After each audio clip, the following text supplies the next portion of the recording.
கேள்வி பார்வையாளர் வணக்கம். இந்த நேர்காணலில் நாம் சந்திக்க இருக்கும் சிறப்பு விருந்தினர் அண்ணா திராவிட மக்கள் முன்னேற்ற கழகத்தின் பொதுச் செயலாளர் வழக்கறிஞர் பசும்பொன் பாண்டியன் சார். வணக்கம். வணக்கம். அதிமுக உட்கட்சி புதுசில் நான் தான் நிறுத்துன்ற மாதிரியான புதுதாக கிளம்பிய அண்ணாமலை அவர்கள் கூட டிடிவி தினகரன் ஓபிஎஸ் தந்துட்டு என்டிஏ கூட்டணியில் நீங்கள் மீண்டும் என்னன்னு சொல்லியிருந்தாங்க. இது ஒரு புறம் இருந்தாலும் அண்ணாமலையே தனி கட்சி தான் தொடங்க போகிறாருன்ற மாதிரி ஒரு கருத்து இருக்குது. இந்த கருத்து எந்த அளவுக்கு உண்மைத்தன்மை சார்? நண்டு கொளுத்தா பழமொழி இருக்குல்ல, அது மாதிரி ஆட்டுப்புழுக்க ஆடாகி ஆடு குட்டி போடுற அளவுக்கு கொளுத்து போயிட்டார். அவர் கூட்டத்தில் சொல்லுவாங்க, களவான்ட்டார், திருடிட்டேன்னா சொல்லுவானா, அந்த ஊராம் பார் திருடான்ட்டு அடுத்தாட கையை கட்டுவானா.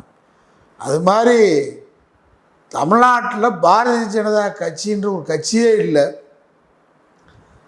சும்மா ரூட்டை உருட்டு மண்ணை அமைச்சர்களுடைய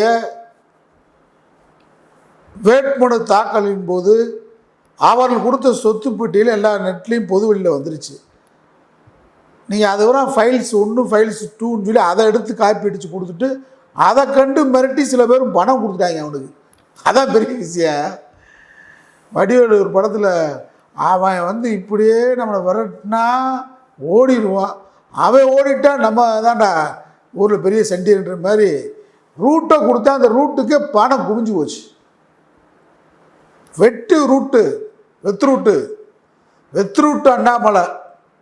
இந்த வெத்து ரூட்டுக்கு அதே மாதிரி தொழிலதிபர்களை மிரட்டி அங்கே பண்ணி பணங்களை குமிச்சு இன்றைக்கி கோயம்புத்தூரில் பாதி கோயம்புத்தூரில் வாங்கிட்டார். ஆட்டுப்புழுக்கு அண்ணாமலை வீட்டு வாடகை நண்பர் கொடுத்தாரு, சேலையை நண்பர் வாங்கி கொடுத்தாரு, கைலி நண்பர் வாங்கி கொடுத்தாரு. டீயே காலையில் ஒருத்தர் ஜீனியை கொண்டு வருவார், ஒருத்தர் காப்பி தூள் கொண்டு வருவார், ஒருத்தர் டிக்காசை கொண்டு வருவார். 3 நண்பர் வந்தால் தான் டீயே உற்பத்தி ஆகும்னு சொல்லிக்கிட்டு இருந்த ஆள் எப்படிடா சாமி இப்படி? அதனால் ஆட்டுப்புழுக்க நண்டு கொளுத்து போனது மாதிரி பாஜகவை பயன்படுத்தி இந்தியாவிலேயே ஒரு கவுன்சிலர் கூட இல்லாமல், ஒரு அமைச்சராக இல்லாமல், அது ஒன்றுமில்லாத கட்சிக்கு அந்த கட்சி இங்கே ஈம்பத்தால பேரிச்சம்பளையை கூட லாய்க்கு இல்லாத கட்சி பாஜக கட்சி. அது ஒரு கட்சியா? அந்த கட்சிக்கு ஒரு மாநில தலைவர்னு அகில இந்தியாவிலே ரூட்டை கொடுத்து அடித்து கோடியாக கொள்ளையடித்த ஒரு மாவீரன் தான் ஆட்டுப்புழுக்கள் அண்ணாமலை. அவர் இப்போ அவர் சில பேருக்கு வாத்தியார் ஆகிட்டார். அதான் இப்போ வேதனையாக இருக்குது. தினகரனுக்கு ஒரு வாத்தியார் 2 மணி நேரம் பேசுகிறாங்களே, என்னடா பேச கூப்பிட்றீங்க? பாலஸ்தீன இஸ்ரேல் போரை பற்றி நிறுத்துறத பற்றி பேச போகிறீங்களா? இந்த லடாக்கில் நேரத்தை அடித்து இது பண்ணியிருக்காங்க வருங்க, இதை பற்றி எதுவும் போரை நிறுத்துறதுக்கு எதுவும் பேசியிருக்கீங்களா? அதிமுக கட்சி எவ்வளோ பெரிய கட்சி, அந்த கட்சியை யாரெல்லாம் பேசுகிறான் பாருங்கள். ஆட்டுப்புழுக்க பேசுகிறான், தினகரன்ட்ட 1 மணி நேரம் பேசுகிறானா, 2 மணி நேரம் பேசுகிறானா. இங்கிலாந்து குடும்பத்தை முன்னாடி அனுப்பிச்சிட்டு இவன் இப்போ ஃப்ளைட்டில் போய் இலங்கையில் ஓய்வு எடுக்கிறான் 1 வாரம். என்ன வெட்டி இங்கே சாட்சி போட்ட 1 வாரம் ஓய்வு எடுக்கிற, அங்கே உட்காந்து வரும்போது புது கட்சி ஐடியாவோட தான் வருவாராம். பாஜக கட்சியை பொறுத்தளவில் நாங்கள் ஏற்கனவே சொல்லிட்டோம். அவன் எப்படி இருப்பான்னு கேட்டால், இப்போ அதிகாரமிக்க பதவிகளில் ஆர்எஸ்எஸ்காரன் தான் இருப்பான். அதிகாரம் செய்கிற பதவியில் இங்கே ஒரு ஆள் ராம சீனிவாசன் ஒரு ஆள் இருக்கார் பாருங்க, அவர் பேசியிருக்கார். அம்மாவுக்கு அடுத்து சின்னம்மாவான் நிர்மலா சீதாராமன், 2வது அம்மாவான். அதாட முதல் அம்மா, 2வது அம்மா, 3வது அம்மாவா நிர்மலா சீதாராமன் தமிழ்நாட்டுக்கு 2வது அம்மாவான். முதல் அம்மா ஜெயலலிதா அம்மாவான். இவன் ராம சீனிவாசன் கண்டுபிடிப்பு, பெரிய அரிய கண்டுபிடிப்பு, விஞ்ஞானி. உதயகுமார் மிஞ்சிடுவான், உதயகுமாருக்கு வாத்தியாராக போகலாம். அதனால் 2வது அம்மா. காரணம் என்ன தெரியுமா? இப்போ நிர்மலா சீதாராமன் படம் அதிகமாக இருக்குது. பத்திரிகையில் பார்ப்பன பத்திரிகையில் நிர்மலா சீதாராமன் ரொம்ப பெருசாக எழுதுகிறான். அவங்க மதுரையில் இருக்கக்கூடிய ஒரு ஸ்வீட்டை கேட்டாங்க, மதுரையில் கொத்து புரோட்டாவை கேட்டாங்க, மதுரையில் இருக்கக்கூடிய ஜிகர்தண்டாவை பற்றிலாம் பேசுகிறாங்க. ஆமாம், அந்த அம்மா ஐக்கிய நாடு மதுரை அமெரிக்கன் காலேஜில் படிச்சிச்சு. அதனால் இப்படி பார்ப்பன அதிகாரம் கையில் வர வேண்டுமென்றதுக்காக அரசியல் நடத்துகின்ற ஒரு மனதுர்ம ஆட்சியை செய்யக்கூடிய பாஜகவில் சூத்திரன் அண்ணாமலை, மனதுரம் அடிப்படையில் சூத்திரன் அண்ணாமலை, அங்கே இருக்கக்கூடிய கேடி ராகவன் போன்ற பார்ப்பன சக்திகளை காலி பண்ணிட்டு கோடான கோடிய பணத்தை அடிச்சுட்டு துண்டை காணாம் துணியை காணான்னு சொல்லி வெளியே வந்துட்டு இப்போ இங்கே ஒரு ஆட்டத்தை ஆரம்பிச்சிருக்காரு. தமிழ்நாட்டு களத்தில் தினகரனை கூப்பிட்டு ஓபிஎஸை வச்சு விஜயோட கூட்டணி சேர்ந்து தமிழ்நாட்டில் நம்ம ஒரு கலக்குவோம் அப்படின்னு இப்போ ஒரு திட்டம் வெளியே வந்திருக்கு. ஏன்னா பாஜகவில் ஒரு தனிநபர் சூத்திரன், அவன் பார்வையில் மனுதர்மத்தில் சூத்திரன்னா அவன் வரக்கூடாது, தலைவனாக பிரமிக்கக்கூடாது, அங்கே தனிநபர் யாரும் பெருசாக வரக்கூடாது அப்படின்றதுல அவன் பாஜக உறுதியாக இருப்பான். அதில் அண்ணாமலை மேலே பற்றி நிறைய புகார்களை கொண்டு போய் எடப்பாடி போய் கொடுத்துட்டு வந்திருக்காரு. இப்போ போய் டெல்லியில் போய் எங்கெங்கே சொத்து வாங்கியிருக்காரு, என்னென்ன பண்ணியிருக்காரு அப்படின்ற பட்டியலை திமுகவோ நம்மளால் அது வேலை இல்லை, நம்ம கருத்தினை நோக்கி பயணம் செஞ்சுக்கிட்டு இருக்கிறோம். நம்முடைய பயணம் முதலமைச்சர் ஸ்டாலின், நம்முடைய துணை முதலமைச்சர்லாம் மக்கள் நல திட்டங்களை நாளொரு மேடையும் பொழுது ஒன்றா அறிவிச்சுக்கிட்டு இருக்கிறாங்க. மக்கள் நல திட்டங்களை மக்களுக்காக பார்த்துக்கிட்டு இருக்காங்க. ஆனால் இப்போ எடப்பாடி பழனிசாமி கொண்டு போய் இவனா போய் ஆட்டுப்புழுக்கு அண்ணாமலையை காலி பண்ணது நம்ம ஆம்புலன்ஸ் பழனிசாமி காலி பண்ணி விட்டுட்டு இவன் கொண்டு புகாரை கொண்டு போய் கொடுத்து பாஜகக்குள்ளே இருக்கிறவங்க பூராமே அங்கே ஆரிய திராவிட போர் தான். அங்கே என்ன நீ மாடாக உழைச்சாலும் நிர்மலா சீதாராமன் உழைப்பு என்ன, தமிழிசை உழைப்பு என்ன, தமிழிசையும் ஜிங்கு செக்கா ஜிங்கு அடிச்சுக்கிட்டு தான் இருக்குது. டெய்லி வலுவாக அடிக்கிறாங்க பாவம். தொண்டை தண்ணி போகிற அளவுக்கு கத்திக்கிறாங்க, தொண்டை தண்ணி போகிற கத்துன்னு கத்துறாங்க, அப்படியே ஜால்ரை அடிச்சு நொறுக்குறாங்க. இந்த அளவுக்கு நிர்மலா அலட்டுதா உடம்ப. அதான் உண்டு கொளுத்த சாதி பார்ப்பன சாதி. இது பாவம் நம்ம சகோதரி தமிழிசை. அது நம்ம அவன் பார்வையில் மனதுருமத்தில் அது சூத்திரச்சி, நம்ம பார்வையில் சகோதரி தமிழச்சி, ஒரு தமிழன் பெற்றெடுத்த ஒரு வீரமான தமிழச்சி தான். ஆனால் என்ன சவுண்டை கொடுத்தாலும் நிதியமைச்சராக வர முடியுமா? சவுண்டு தான் கொடுக்க முடியும். சவுண்டு இல்லாமல் வருது யாருன்னு கேட்டால் நிர்மலா சீதாராமன் தான். அது மாதிரி தான் சவுண்டை கொடுத்தா ஆட்டுப்புழுக்க காலி பண்ணிட்டாங்க, சவுண்ட் ஆகிட்டான் பணத்துலேயே. போடா தனி கட்சி நடத்துகிற அளவுக்கு 1000 கோடி 1500 கோடி வச்சிருக்கிற அளவுக்கு இன்றைக்கி ஒரு பெரிய தலைவனாக உருவெடுத்து வரலாம்னு நினைக்கிறாரு. தமிழ்நாட்டு அரசியல் களத்தில் 2026 ஒரு வித்தியாசமான தேர்தலாக தான் அமைய இருக்கிறது. எப்படி அமைஞ்சாலும் என்னுடைய பார்வையில் ஒரு 40 ஆண்டு கால அரசியல்வாதி என்ற அடிப்படையில் என்னுடைய பார்வையில் தமிழ்நாட்டு களத்தில் திராவிட கருத்தியலை முன்னிறுத்துகின்ற திராவிட முன்னேற்ற கழகத்துக்கு எதிராக நம்முடைய மாண்புமிகு முதலமைச்சர் நம்முடைய தளபதி ஸ்டாலினுக்கு நிகராக எந்த தலைவனும் இல்லை, எந்த கூட்டணியும் இல்லை, எட்டிய தூரம் வரை எதிரிகளும் இல்லை, துரோகிகளும் இல்லை. இதுதான் இன்றைய நிலவரம். அதனால் இவங்க எப்படி அமைச்சு வந்தாலும் சரி, எடப்பாடி பழனிசாமி டிசம்பரில் கூட்டணியிலிருந்து கூட கலரலாம். ஆமாம், அவர் எப்போ வேணாலும் அந்த அவர் எப்போ வேணாலும் கலருவார், எப்போ வேணாலும் என்ன வேணாலும் பேசுவார். இதான் நிலவரம். அவங்க பையன் மீது சம்மந்தி மீது வழக்கெல்லாம் இருக்குங்க. வழக்கு தேர்தல் அறிவிச்சாச்சுன்னா வழக்கு பண்ண மாட்டாங்கன்னு நினைக்கிறாரு. ஆனால் தேர்தலுக்கு முதல் நாளே கெஜ்ரிவாலை கைது பண்ணது இந்த ஒன்றிய அரசு. இந்த ஒன்றிய அரசுக்கு மரபும் அறம் பண்பு இதெல்லாம் கிடையாது இந்த ஒன்றிய அரசுக்கு. ஆனால் இந்த ஒன்றிய அரசு அவர் சாதாரணமாக நினைக்கிறாரு. குடும்பம் இப்படி அங்கே போயிடுச்சு, பாஜக கைக்கு போயிடுச்சு. என்ன திட்டம் இருக்குது இப்போ பாருங்கள். திமுக திமுக திமுக விடிஞ்சி எந்திரிச்சதுலேருந்து லடாக்கில் மிகப்பெரிய கலவரம் நடந்துக்கிட்டு இருக்கு. அமித்ஷா அங்கே போகிறது இல்லை. காலையில் எந்திரிச்சா எடப்பாடியை கூப்பிடு, செங்கோட்டையனை கூப்பிடு, ஓபிஎஸ் என்ன தூங்குறாரா நடக்கிறாரா யாரை பார்க்குறாரு, டீ குடித்தாரா, ஆட்டுப்புழுக்கு அண்ணாமலை என்ன பண்ணுறான், நைனா நாயந்திரி எங்கே போகிறாரு, நெடுஞ்சாலை சேலத்துக்கு போய் பார்த்தாரா, நட்டா என்ன செய்கிறாரு. தமிழ்நாடு தமிழ்நாடு. காரணம் இந்தியாவிலேயே மூட நம்பிக்கையின் முறைநாட்டங்களை ஒழித்து பாஜக என்கின்ற சங்கி கூட்டத்தினுடைய சனாதன கருத்துக்களை தூள் துளாக்குகின்றது தமிழ்நாடு. திராவிட மாடல் முதலமைச்சர். ஆனால் தூக்க வராமல் என்ன 100 ஆண்டு கால திட்டம் அவங்களுக்கு, ஆர்எஸ்எஸ் சங்கிகளுக்கு 100 ஆண்டு கால திட்டம். 100 ஆண்டு கால திட்டம் பல்வேறு இடங்களில் கால் பதிச்சுட்டாங்க. இங்கே காலும் பதிக்க முடியல, கையும் பதிக்க முடியல. பாஜகவின் நிழல் கூட தமிழகத்தில் பரவாது. காரணம் பெரியார் என்கின்ற பெரும் நெருப்பு இங்கே தமிழகத்தில் இருக்கு. அதனாலதான் அவன் முழிக்கிறான், யாரோ பிடிச்சு பார்க்குறான், அனுப்புறான். பெரியார், நான் பெரியார் ஆள்னு சொல்லி அனுப்புகிறேன். இப்போ தம்பி அவர் விஜய் வந்திருக்கிறாரு, அவர் என்னமோ பெருசாக என்ன சொல்கிறாரு, வந்தான்னு சொன்ன வந்ததை வரவேற்போம், யார் வேணா அரசியல் களத்துக்கு வரலாம். சைக்கிள் ஓட்டிருக்கீங்களா நீங்கள்? சைக்கிள் ஓட்டி பழகிக்கலாம் சின்ன வயசில்?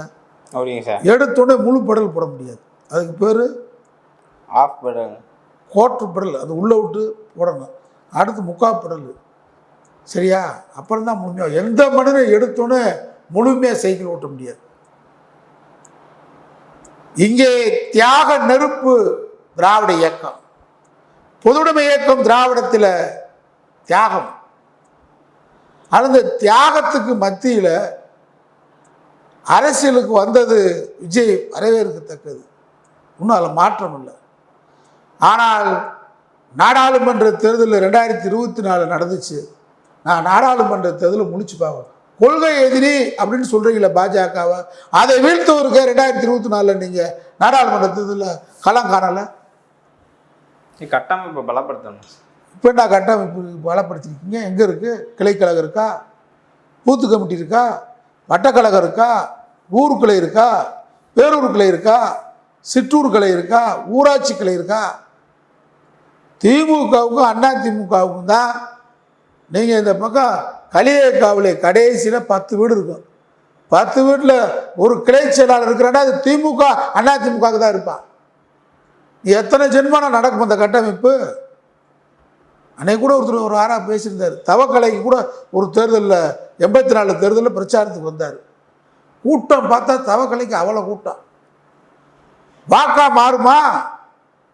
ஆட்டுக்கார அலமேலு படத்தில் நடித்த ஆடு கூட வந்துச்சு ஒரு தடவை. ஆட்டுக்காரமாக நடித்த ஆடாமன்னு சொல்லி அந்த ஆடை பார்க்கவே மாறு மாறி விட்டுட்டு போனாங்க மனுஷன். சினிமா கவர்ச்சி. அதனால் உங்களை தடை செய்ய வேண்டிய அவசியம் இல்லை. அது ஒரு விளம்பரம் தினசரி. நீங்கள் கூட ஓபிஎஸ் அறிக்கை கொடுத்துருக்காரு, விஜய்க்கு நீங்கள் ஃப்ரீயாக அனுமதி கொடுப்பா. அவர் யாருக்கு பிடிச்சிக்கிட்டு இருக்கா? யார் அவரை பிடிச்சிக்கிட்டு இருக்கா? அவர் ஐடி ஊழியர் மாதிரி சனிக்கிழமை ஒரு வேலைக்குன்றாரு. ஐடி ஊழியர்கள் வாரம் முழுவதும் வேலை பார்த்துட்டு சனிக்கிழமை தான் ஓய்வு எடுப்பாங்க. ஆனால் இவர் புது ஐடிஆர் நடத்துகிறோம். அவர்களுக்கு இது கட்சியா வர்றாரு. வந்து நம்ம என்ன சொல்கிறோம், திராவிட கருத்தியலை முன்னிறுத்தி பேசணும். ஆட்சியின் குறைகளை சொல்லலாம், ஒன்றிய அரசு குறைகளையே சொல்ல மாட்டேன்றீங்க. இடைத்தேர்தல் இடையில நடந்துச்சு தமிழ்நாட்டில், எந்த இடைத்தேர்தலும் போட்டியிட மாட்டேன்றீங்க. பேச்சில் வந்து முழுக்க திமுகவை பேசுகிறீங்க. அப்போ உங்கள் ஸ்கிரிப்ட் உங்களுக்கு யார் எழுதி கொடுத்தா? இன்னும் நீங்கள் சுயமாக பேச வரல, எழுதி கொடுத்து தான் படிக்கிறீங்க. உங்களுக்கு ஒரு ரசிகர் கூட்டம் இருக்குது, ரசிகர் கூட்டத்தை வாக்காளராக மாற்றணும்ல, களப்பணியாராக மாற்றணும்ல. பூத்துக்குள்ளே என்ன வேலை நடக்கும் தெரியுமா? ஆளுக்கு நீ என்ன ட்ரைனிங் கொடுத்து வச்சுருக்க? கல்லை டிக்கெட்டு எப்படி விற்கிறது, டிக்கெட்டை எப்படி கூடுதல் விலைக்கு விற்கிறதா பயணம் எடுத்துகிட்டு வச்சுருக்கீங்க. அதனால் இவர் ஒரு பக்கம் பெரியாரை வழிகாட்டின்னு சொல்கிறாரு. வழிகாட்டினா பெரியாருடைய சித்தாந்தங்களை சொல்லணும்ல, அண்ணாவுடைய சமூக சீர்திருத்த கருத்துக்களை சொல்லணும்ல. ஒரு அண்ணா படம் மட்டும் போட்டால் ஆட்சிக்கு வந்துட முடியுமா? அதனால் இதை இறக்கி விட்டதும் எங்களுக்கு ஒரு சந்தேகம் என்ன வருதுன்னா பிஜேபியாக தான் இருக்கும். இப்படி பல கட்டமைப்புகளை அங்கே உருவாக்குறான். அது மாதிரி சீமான் விஜய் வைகிறது கடுமையாக திட்டுறார். சைமன் என்ற சீமான் திட்டுறார். திட்டு ஒரு நாகரிகம் இருக்கணும். நாம் தமிழர் கட்சிக்குன்னு ஒரு கொள்கை வச்சுக்கிட்டு அதை கொள்கையை பேசிக்கிட்டு இருந்தீங்க, பேசணும்ல. இவனை போய் திட்டிகிட்டே இருக்க வேண்டிய அவசியம் இல்லை. இப்போ அது சக்காலத்துக்கு போகிற மாதிரி இருக்கு. அப்படி இருக்கக்கூடாது. நாகரிகம் அரசியல்லாம் ஒரு அநாகரிகமாக போயிடக்கூடாது. சீமான்ட்ட ஒரு கொள்கையை, தமிழ் தேசம்ன்ற கொள்கையை பேசுகிறீங்க, அது முழுமையாக வடிவெடுத்து பேசுறது இல்லை. ஆனால் இப்போ 2 கட்சியும் அக்கப்போர் மாதிரி போய்கிட்டு இருக்கு வலைதளத்தில். அப்படி போகவும் கூடாது. அதனால் அவரை ஒரு பக்கம் பெரியாரை ஒளின்னு சொல்லி இறக்கி விடுறது, இந்த பக்கம் சைமனை இறக்கி விடுறது, இப்போ ஆட்டுப்புழுக்கு அண்ணாமலை ஒரு பக்கம் வர்றது. அத்தனை பேருமே ஒன்று சேர்ந்து வந்தாலும் திராவிட முன்னேற்ற கழகத்தை வீழ்த்துவதற்கு எங்களுக்கு யாருக்கும் சக்தியும் இல்லை, பலமும் இல்லை. இதான் நம்ம பார்க்குறோம். இந்த நிலையில் அதிமுகவுடைய நிலைமை பலகீனமாக இருக்கு. எடப்பாடி பழனிசாமி நடந்து கொள்கின்ற முறை ஒரு கேவலமான முறையாக தமிழக அரசியலில் நடந்து கொள்கிறார். அதிமுக என்பது ஒரு தனிப்பட்ட நபர் சொத்து அல்ல. காலகாலத்துக்கு எடப்பாடி பழனிசாமி முதலமைச்சராக இருக்க முடியுமா? அதிமுக பொதுச்செயலாளர் இருக்க முடியுமா? நீங்கள் 2026 தேர்தலில் துண்டக்கான துணியக்கான அடிப்படையில் அதிமுக மிகப்பெரிய தோல்வியை சந்திக்கும். நீங்கள் பொறுப்பேற்றது சந்திச்சுக்கிட்டே தான் இருக்கீங்க. பொறுப்புக்கு தார்மீக பொறுப்பு இருக்கணும். தோல்விக்கு நீங்கள் என்னைக்கு முதலமைச்சர் ஆனீங்களோ, கட்சிக்கு ஒருங்கிணைப்பாளராக இணை ஒருங்கிணைப்பாளர் இருந்தீங்களோ, இப்பொழுது பொதுச்செயலாளர் இருக்கீங்களோ, தொடர் தோல்வி. 10 தோல்வி பழனிசாமி, 11வது தோல்விக்கு தயாராகிட்டு இருக்கீங்க. அப்போ சுய பரிசோதனை செய்ய வேண்டும். ஒரு மனிதன் தனிப்பட்ட வாழ்க்கையிலும் பொது வாழ்க்கையிலும் தொடர் தோல்வியில் சந்திப்பது சாதாரணம். தோல்விதான் வெற்றிக்கு படிக்கட்டு. ஆனால் தொடர்ந்து தோற்று கொண்டே இருப்பது, தோற்ற இடத்திலே படுத்து கொண்டிருப்பது, தோற்ற கீழே விழுந்த இடத்தில் உடனே எழுந்திருக்க வேண்டும். எடப்பாடி பழனிசாமி அங்கேயே படுத்துக்கிட்டு இருக்கார், தோற்ற இடத்துல படுத்துக்கிட்டு இருக்கு. இந்த தோல்விக்கு பரிசீலனை பண்ணணும். அப்போ பரிசீலனை பண்ணுகின்ற பொழுது அதிமுக என்கின்ற கட்சி ஒருங்கிணைந்து நின்றால், ஒரு மிகப்பெரிய கட்சியாக இருந்தால், தொண்டர்கள் பலமுள்ள கட்சியாக இருந்தால், எடப்பாடி பழனிசாமி வீட்டில் ஒன்றிய அரசு ரைடு பண்றார் அப்படின்னு சொன்னா தமிழ்நாடு ஸ்தம்பிக்கணும். அந்த அளவுக்கு தொண்டர் பலம் இருக்கக்கூடிய கட்சி. அதை நீங்க தட்டி எழுப்புன தொண்டர்களை, தலைவர்கள் இருக்கக்கூடிய கட்சி. அப்ப ஒரு மிகப்பெரிய தொண்டர்கள் பொதுமக்கள் ஆதரவு இருக்கக்கூடிய ஒரு வெகுஜன இயக்கமாக அதிமுக இருந்த இயக்கத்தை எடப்பாடி பழனிசாமி வீட்டுடைய அடுப்பாங்கரைகளை கொண்டு போய் வச்சுட்டீங்க. அப்புறம் எப்படி ஒன்றிய அரசு உங்களுக்கு பயப்படும்? அப்போ அமித்ஷா நினைச்ச நேரம் கூப்பிடுவார், காலில் விழு வச்சுக்குவார். நினைச்ச நேரம் நீங்கள் டெல்லிக்கு போகணும், காலில் விழுகணும்.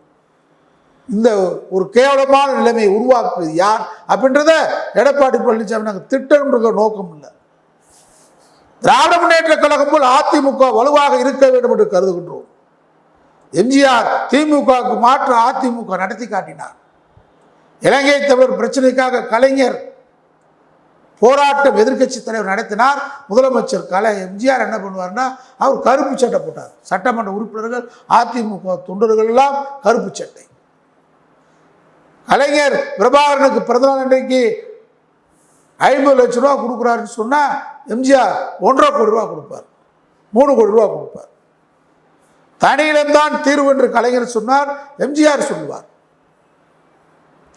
உங்களுக்கு திராவிட இயக்கம்னா அப்படிதான் இருக்கணும். இந்திய எதிர்ப்பு போர், நாங்களும் இந்திய எதிர்க்கிறோம். மொழிப்போர் தியாகி கலைஞர் நடத்தினா ஒரு வீர வணக்கம் நடத்துவார்.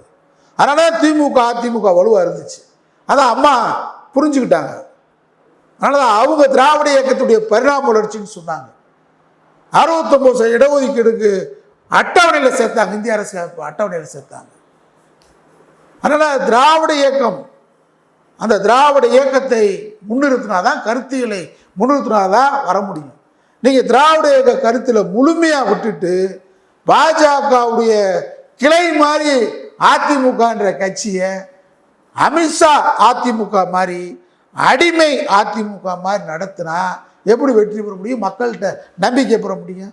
நீங்கள் அமித்ஷா காலில் விழுகிறத விட சசிகலா காலில் விழுகுங்க. விழுகாத ஆளா? சசிகலா நிமிர்ந்து பேசியிருக்கீங்களா? என்னைக்காவது உட்கார்ந்து பேசியிருக்கீங்களா? ஊர்ந்து தவிழ்ந்து சென்றால் தானே. இப்போனா உனக்கு சூடு சொரண சுயமரியாதை. அதான் கேட்டிருக்கேன். ஓபிஎஸ் 4 ஆண்டு காலம் அவர் தயவு இல்லாமல் நீ ஆட்சியில் முதலமைச்சராக இருக்க முடிஞ்சா?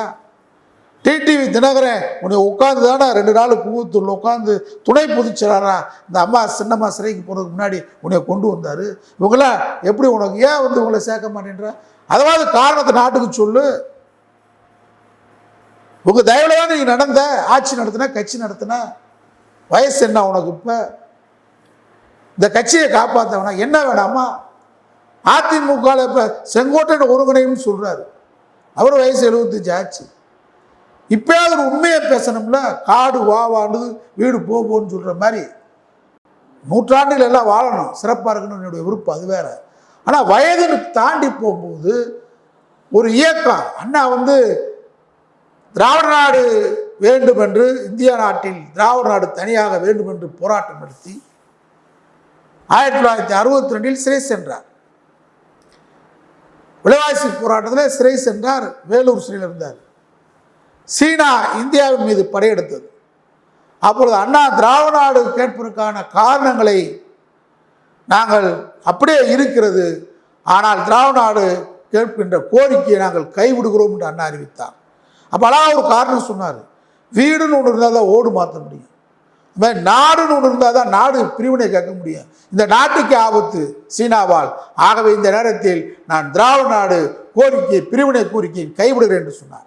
அது மாதிரி இப்போ அதிமுக என்கின்ற மிகப்பெரிய கட்சி, பூலாவாரி சுகுமாரனும் வத்தல குண்டு ஆறுமுகமும் சிந்திய ரத்தத்தால் உருவானதுப்பா இந்த அதிமுக.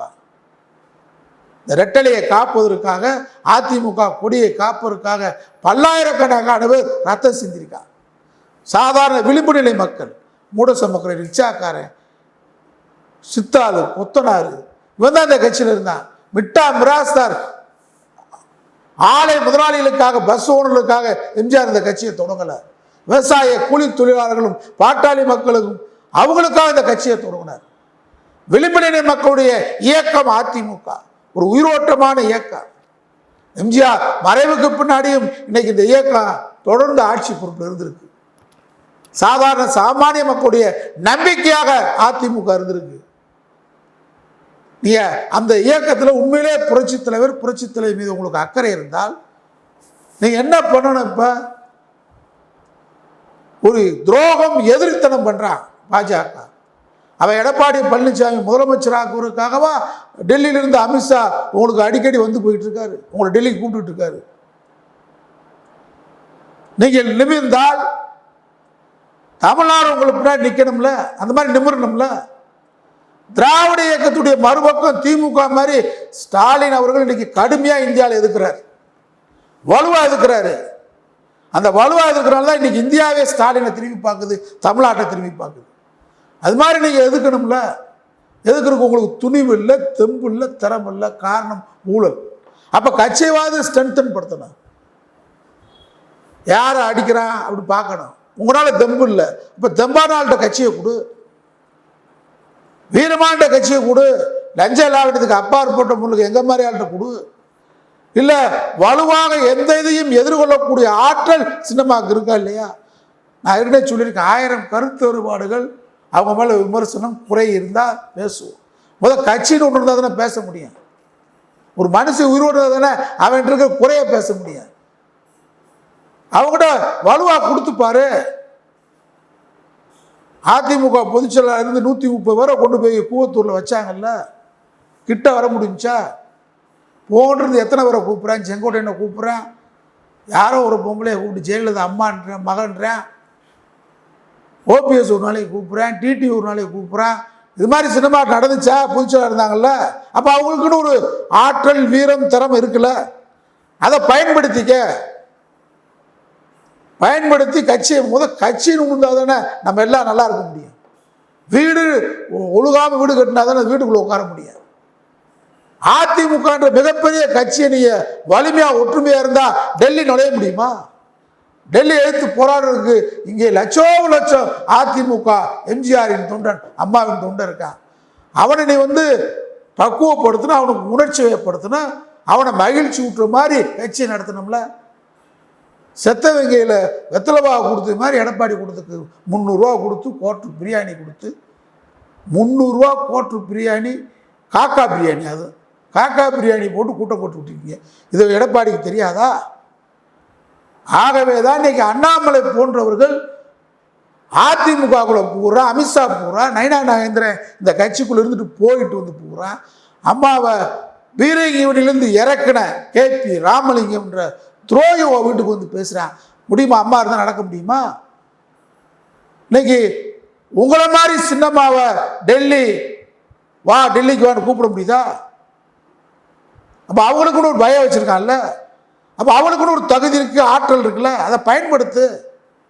அமித்ஷா காலில் விழுத விட ஏற்கனவே விழுந்த ஆள் காலில் விழு. சசிகலா காலில் விழுந்தானே பதவி ஏற்றுக்கிட்ட.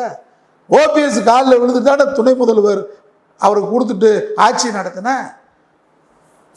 சார்னு டிடிவிட கெஞ்சி கதறி தானே அவர் துணை பூச்சா ஆர்கே நகரில் அவருக்கு நீ வேலை பார்த்த முதலமைச்சரா. இப்போ நீ யார் புதுசாக காலை விட சொல்கிறோமா? ஏற்கனவே காலில் விழுந்து பதவி பெற்ற பழனிசாமி, பல தடவை தோல்வியடைந்த பழனிசாமி, பல தடவை சசிகலா காலில், ஓபிஎஸ் காலில், டிடிவி காலில் விழுந்த பழனிசாமி மீண்டும் காலில் விழுந்து அதிமுக ஒப்படைத்து. நன்றி சார். நன்றி.